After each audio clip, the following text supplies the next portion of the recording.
The challenge has been the increase in enrollment from about 90,000 that we budget for university education is less than 50% of the requirement of our universities to carry out the curriculum being taught in our universities. As a result, universities have been forced to cut corners, if I may put it crudely, and look for alternative ways of trying to get our students taught. And therefore, it became necessary, and I did ask my economic team, led by Professor David Ndii, who is here, to sit down with our university vice-chancellors. They've had many meetings. I have had many meetings myself with the team that was negotiating. I think I have had 7 different meetings for many hours.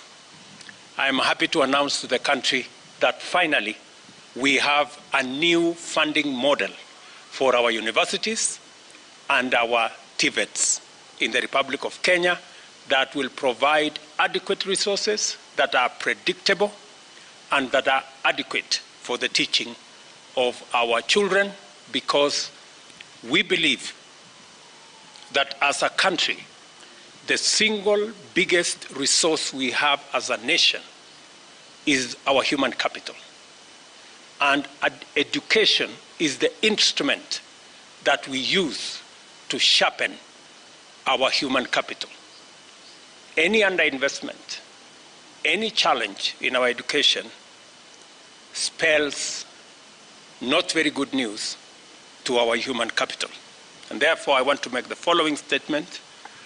In recent times, higher education has experienced significant expansion, providing numerous high school graduates with opportunities to pursue a university degree or a college diploma or a certificate in a TVET. However, it also encounters various challenges, primarily due to the massive enrollments and inadequate funding. Most of our universities are sagging under a heavy burden of huge debts arising from unpaid staff salaries, unremitted statutory deductions, pensions, SACCO dues, bank loans, and unpaid suppliers. In total, our universities are indebted to the tune of 60.2 billion Kenya shillings, a figure that continues to grow every month. Similarly, the technical and vocational education training institutions, the challenge has been the increase in enrollment. It is therefore crucial and necessary to develop a new funding model to address the financial challenges facing higher education. This new funding model does not increase university fees. Let me repeat that. This new funding model does not increase university fees. In the financial year 2022-2023, Kenya shillings 54 billion was allocated to university education, both as grant and as loans. In the next financial year, under the new model, we are increasing the budgetary allocation from 54 billion to 84.6 billion, an extra 30.6 billion. This is an increase of 56% and translates to an increase of funding per student from 152,000 to Kenya shillings 208,000, an increase of 37%. The budgetary allocation for TVETs will increase from 5.2 billion this financial year to Kenya shillings 10 billion in the, the budgetary allocation for TVETs will increase from 5.2 billion in the financial year 22-23 to Kenya shillings 10 billion in the financial year 2023-2024. The cost of training TVET students will be 67,000 Kenya shillings per year per trainee, and that is significant. Universities and TVETs will no longer receive, under the new funding model, block funding in form of grants based on differentiated unit costs. The government has resolved that university funding will henceforth be student-centered and be apportioned to individual students according to their level of need.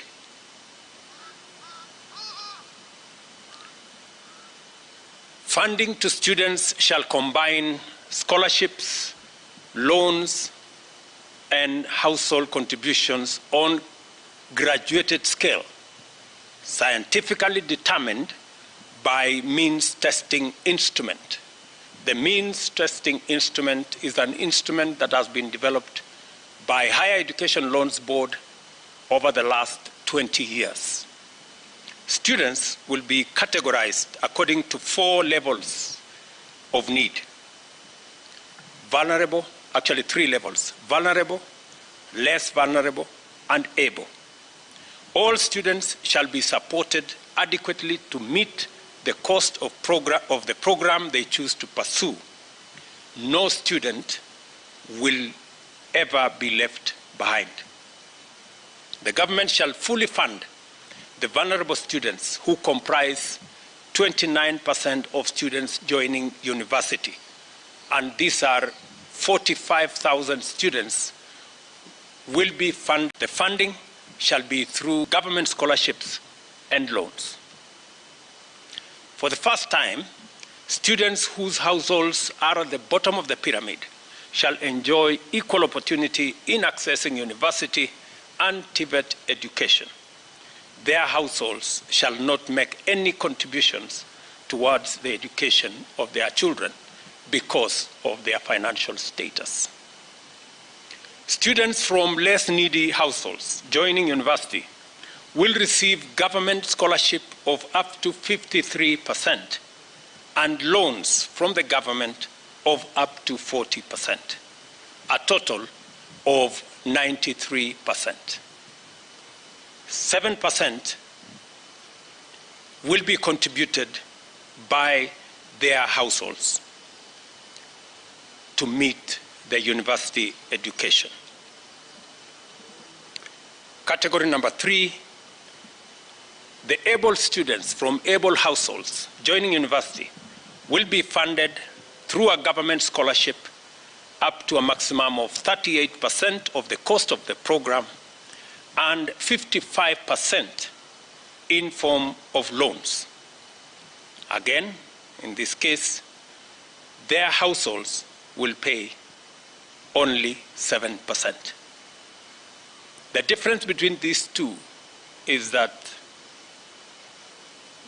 the less needy students will get more scholarship and less loan.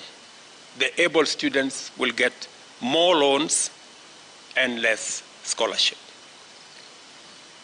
In the TVET category, the less needy students joining TVET will receive government scholarship up to a maximum of 50% and 30% loans from the government. Their households will pay 20% of the cost. The able students joining TVETs will be funded to the tune of 32% for government scholarship and 48% for government loans, and their households will equally contribute 20% of their cost. Universities will therefore be required to declare and publicize the actual cost of their programs. No public university shall levy additional charges or raise its fees without the approval of the University Funding Board. Students who are eligible shall apply for government scholarships, loans, as well as bursaries from complementary funding agencies, including county governments, the national government constituency development funds, and private companies. The University Funding Board shall share information with students on availability of sources of funding through its portal and streamline the application program. The new model of funding higher education to be implemented effective this academic year 2023-2024 will commence with a new cohort of 173,127 students joining universities and 145,325 students joining TVETs. All continuing government-sponsored students shall be supported in line with the previous existing funding model. Starting from 2023-2024 academic year, the process of placing students to universities and TVETs shall not be linked to funding. All universities and TVETs shall, with immediate effect, disclose and provide information on the cost of their academic programs to the Kenya University and Colleges Central Placement Service. The Placement Service shall publish this information prior to placement of students so that students can choose the universities they want to join. With a new funding model, universities and TVETs will be motivated to raise additional resources and to enhance the quality of education so as to attract more students. Overall, there will be 4 funding streams to ensure the sustainability of university and TVETs. This shall include student-centered funding, the one I have explained. We are going to interrogate now research funding. We are going also to separate this from capital infrastructure grants that will now go to universities for development of university facilities. And also we will be encouraging fee for service, such as consultancy, where universities can provide this service. Having developed an elaborate framework on student-centered funding, we shall turn our attention to the other 3 funding options in the short term. Let me also explain that we have agreed with these good people that the Kenya National Bureau of Statistics will work out how these fees will be graduated year by year, will give us the model so that we do not end up with the situation where we are today, that we are using numbers that were agreed upon 30 years ago. These numbers shall keep increasing year by year, depending on what the Kenya National Bureau of Statistics gives us, what is that factor that we are going to be working on. The Cabinet Secretary for Education shall take immediate action to operationalize the new funding model as it has been agreed between the Government of Kenya and our university and TVET institutions. I can take a question or 2. Asanteni sana.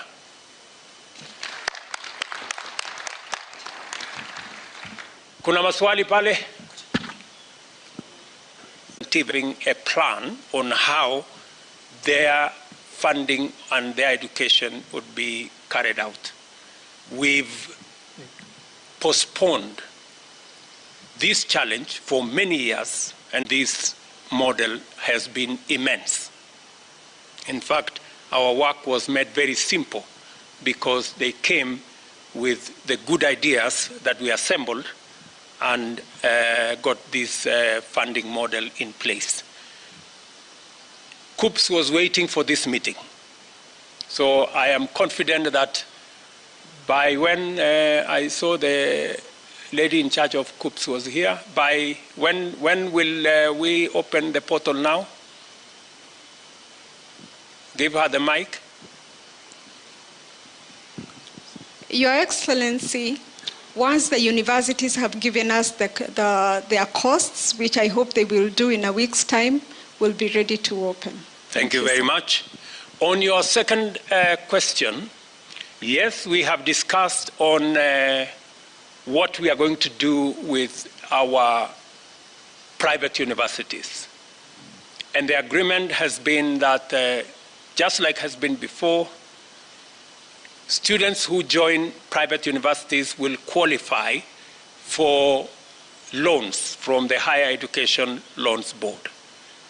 They will, however, not qualify for scholarships from the government of Kenya. I think that's the only issue, because we believe that the students in our private universities equally deserve our support. That's why we have said they will qualify for Higher Education Loans Board, just like all the other students. The scholarship from government will only be limited to students in public universities. Any other question? My name is David Muchongo from the Daily Nation. You have given the categories of the students that we will be the vulnerable, less vulnerable, and able. Do we have a formula of working that out so that we weed out fraudsters? Yes, it is exactly the point why we have, and as I told you, we have a means testing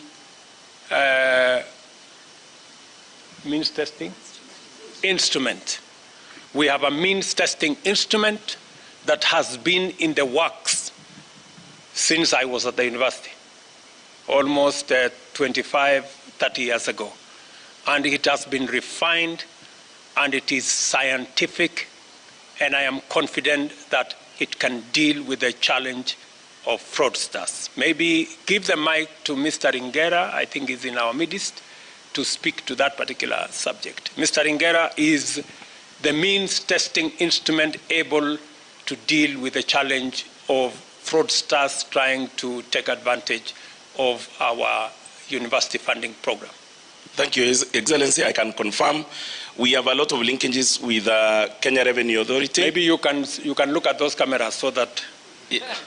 Yes, I want to confirm that the means testing instrument has linkages with the Kenya Revenue Authority, the Registrar of Persons, and we fetch data from all these people. Remember again, the local chief has to sign off that form, and also your local pastor. So if you have to lie as a fraudster, then you lie with all those good people. Thank you. Okay. Finally, I think we are good. Situachi hapo. Niko na wageni wengi.